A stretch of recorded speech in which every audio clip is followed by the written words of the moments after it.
whenever we're trying to learn anything new in life, it means we have to try stuff out, which means we're going to make some mistakes and things aren't going to go quite the way we expect.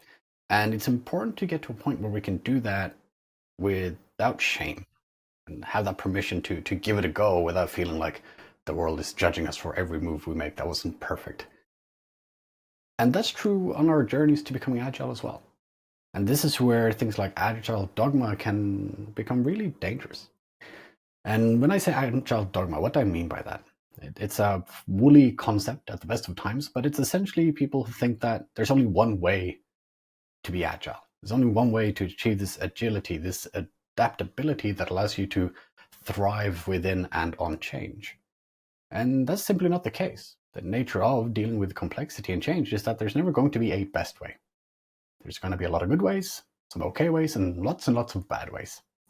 And often the only way to figure out which one works for you is to try some of them out, which means you're going to have to probably also try some of the bad ways.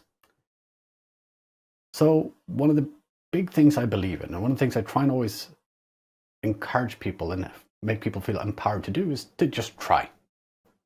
Because it's important to do so.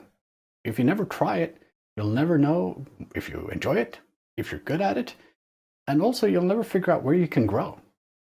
Right? Where are your strengths? Where are your weaknesses? What can you leverage? What can you build on?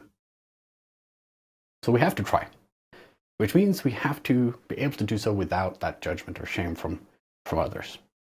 You may have heard of concepts like psychological safety or brave spaces. There's a reason why courage is one of the Scrum values. Yes, we of course want an environment where you feel safe.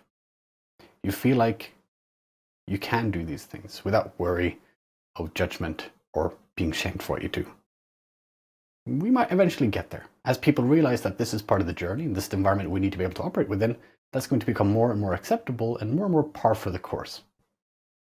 But in the beginning, you might need to pluck up a little bit of that courage and get comfortable with the discomfort.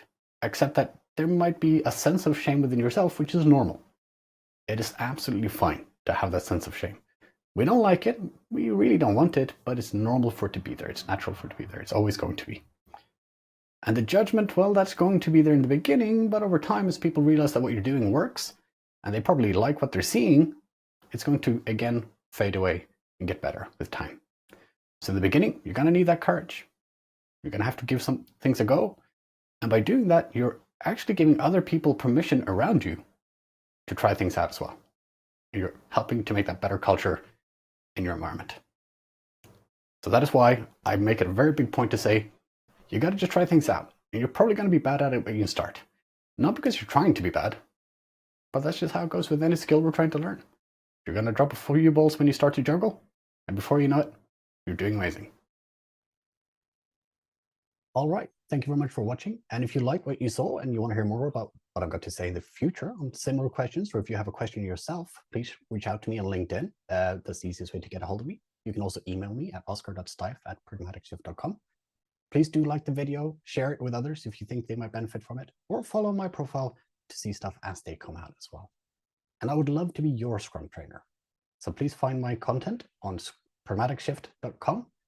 You can find the courses I've scheduled for the year, or on scrum.org.com as well.